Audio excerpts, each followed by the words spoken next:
Hey guys, Tim here with Two Feather Survival. I appreciate you coming back for part 2 in this series. We're taking a little bit deeper look at the 5 C's of survivability, and tonight's discussion is about combustion.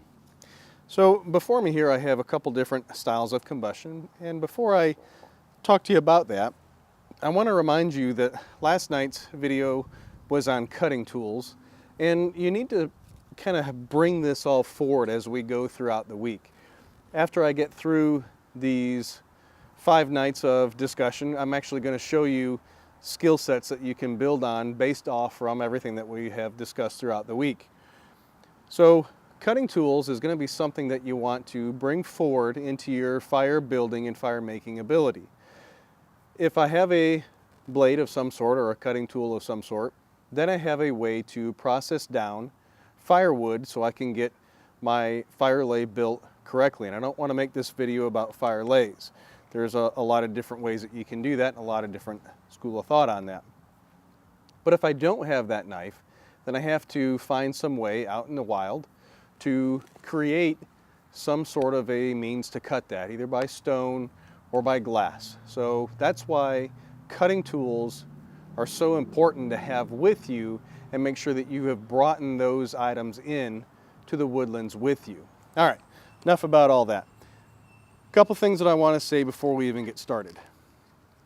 Since we're on combustion, what I have here is a simple metal tin. Inside this metal tin I keep some basic fire lighting, fire making abilities. Why do I want a tin? Well, if I'm going to make one fire, I immediately need to think about my next fire. So having a tin like this gives me a way to process down either be it some punky wood, cotton balls that I've brought in with me, pieces of my cotton shirt or maybe socks or a cotton bandana, which is something else that I should have. It's actually part of the 10 C's, and we'll talk about that at a different time. But then I have a way to make something called char. If I can make char, well then I can make my next fire a lot easier, because then these spark-based striker rods, like that I have here, are going to work a lot easier and then make my next fire much more easier to obtain. So on that, I'm going to kind of do these in order of what I think is the most important. Your standard Flick My Bic Lighter. Now this is just a plain one. Is what you probably should do is maybe wrap a loop of paracord around the back, put some orange duct tape around here, so if I drop it into the leaves, at least I can still find it and it would be brightly colored. Why is a Bic so important? Well, any fuel-based lighter, especially a Bic that has and this is an important part, so hear what I'm saying. It has a small mini flint striker that as I spin the wheel, that then catches the gas that's inside the chamber here on fire and produces the flame. Even if this is out of fluid, I can utilize that striker wheel just like I would any other ferrocenium or flint and steel based striker. If I have a lighter with me, I've got instant fire already all met pretty much at that point. Something else that I would want to utilize with that would be something that I keep in my tin here, and these are very small pre-made wet fire style fire tinders, and I'll actually start one of these up right now and I'll kind of let that go throughout the rest of the video here. So with these is all you want to do, just kind of break them up a little bit, get some of those fluffy ends kind of there. I'll put that right there. And I have fire that quick and that easy. Whenever I use a gas-based lighter, I don't ever want to burn that longer than 5 seconds to affect catching from that flame from the lighter to something else at that point. Anything longer than that, I'm kind of wasting everything. So that's kind of the first thing that I would say is a must to have in a kit. Anybody can do this. Anybody knows how to strike a lighter. It's just a quick, sure way to make sure that you have fire for cooking or for warmth or to keep bugs or insects away or even keep predators away. Now, as much as I love this lighter, this is a Ronson gas electric ignited style lighter. Now, this burns very hot. So hot typically you can't even usually see the flame. And as you see, it quickly catches this tinder bundle on fire as well. Problem with the electric based gas powered lighters. Yes, they do burn very hot. Yes, they will get usually even marginal tinders to ignite pretty readily. The problem is, once the gas is gone, I'm kind of out of luck with this lighter. So it would be good for if I'm going to be in an overnight situation someplace, but for an extended situation, that's not going to really do what I need to do. Which brings me on my next list. So Bic lighters would be my first choice for you. Put that right there for a second. This is a ferrocenium rod made by a company called Habilis. Well, I guess Habilis partnered with a company called Exotac is what I probably really should say. This was actually given to me by one of the viewers from the channel, and I was very thankful when I got it. It was a great gift. I didn't expect to get it. So Paul, thank you if you're watching tonight. Reason why I like these is on the back side of this, I've got a compartment that I can keep tinder already on this rod. This rod is small enough that I can put it on a chain and wear it around my neck so I always have it, or I can somehow attach it to the sheath of a knife. Here's where we come back to the knives. I have to have a way to actually strike this. So I have to have that metal to get the sparks to come off from the striker. So it's a hand-in-hand situation. Something that I've done in the past is I've actually attached these to a knife, and I thought, okay, that's great. I got kind of my start of an all-in-one style on the hip survival kit, or even with a small leather pouch. The thing is this, if I lost the knife with the striker rod in it, could you imagine the sink in your heart when you realized that whole situation is gone? Now I've lost a cutting tool and a combustion tool, and I have no way to make fire for that night. I've tried fire by friction. It is not easy. It is a definite skill set that you need to practice, and practice a lot of, to make sure that you make that fire work via that method. Some guys are great with it. I'm not one of them. Fire strikers are good. The thing with it that I really like a lot is the fact that this rod is going to probably last a lifetime in most situations. Once I've got a fire started, I want to maintain that fire, and with my kit, think about the next fire as well.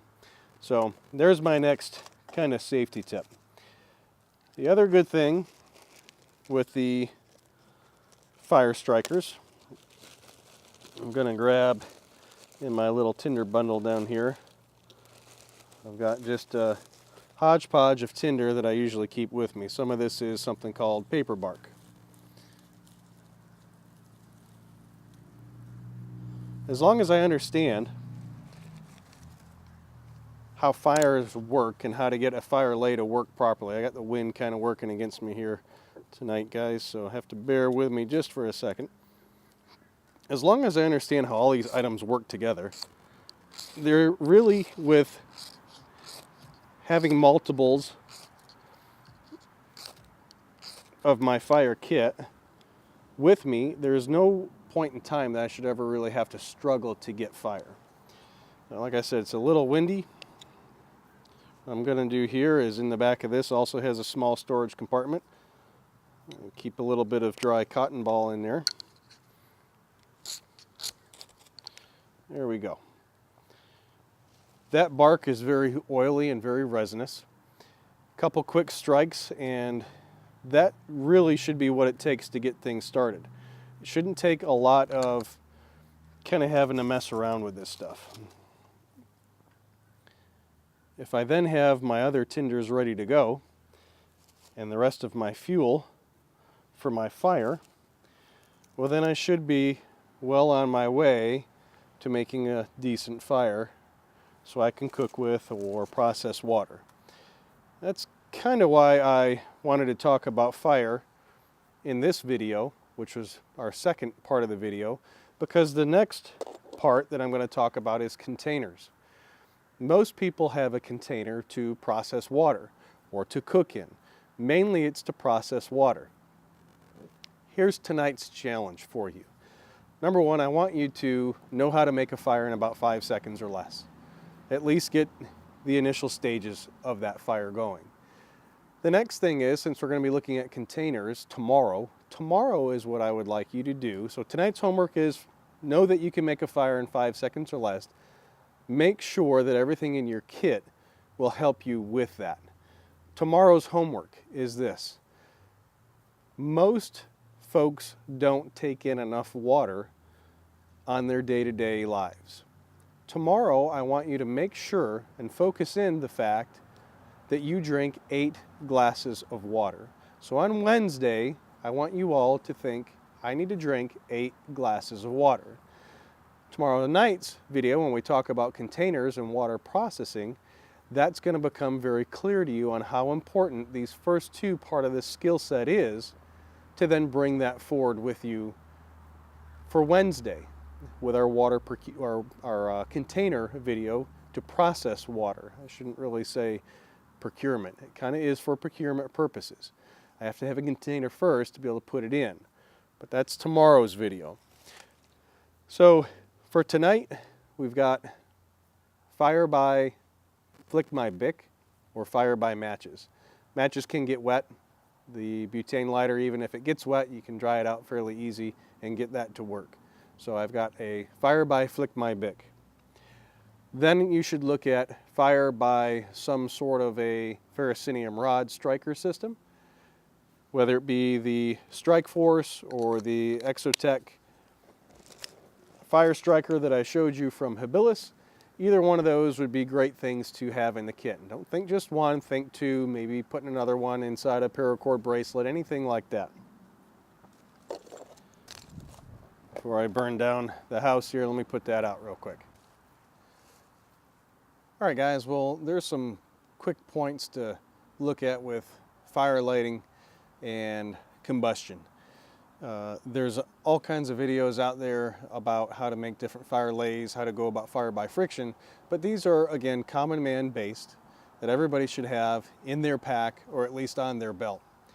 Since this is a true core of what most would consider is survival, it's making sure that you can have a fire that night for whatever purpose that you need it for. I would say not only have one in your pack, but have at least 2 on your person as well. If it's a fire striker rod in your pocket, or mish metal, or whatever you want to call it, then great. Or hang one around your neck, or have one paracorded into your lanyard for your knife. All of those things are great and things that to have. Fire by solar is something that you're going to have to, it's either going to be a perfect condition or it won't. There's a definite art to that.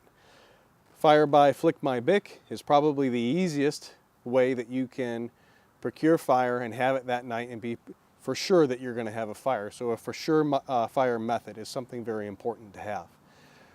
Wanted to make this video a little bit quick this evening. So again, I thank you guys. Appreciate what everybody has done for us. Thanks for watching. Have a great night. Remember to keep your knife sharp, keep your go bag close. Till tomorrow, I'll see you then, folks. Have a good night.